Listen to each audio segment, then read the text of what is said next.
नाशिक सहकारी साखर कारखाना विद्यालयात पर्यावरणपूरक होळी. नाशिक रोड पळसे येथील नाशिक सहकारी साखर कारखाना कार्यस्थळावरील माध्यमिक विद्यालयात पर्यावरणपूरक होळी पेटवून होळीचा सण आनंद आणि उत्साहात साजरा करण्यात आला. नासाकाचे व्यावसायिक बबनराव गोडसे, नाशिक सर्व सेवाभावी ट्रस्टचे मानद व्यवस्थापक सुधाकर गोडसे, मुख्याध्यापक सुनील बर्वे यांच्या मार्गदर्शनाखाली शालेय परिसराची स्वच्छता करण्यात आली. सर्वत्र साफसफाई करून विद्यार्थ्यांनी केर कचरा एकत्र करत त्याची होळी केली. यावेळी विद्यार्थ्यांसह सर्व शिक्षक कर्मचारीवृंद उपस्थित होते.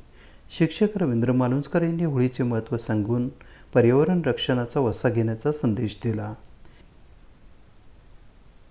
AB न्यूजसाठी प्रमोद रहाणे, नाशिक रोड, नाशिक.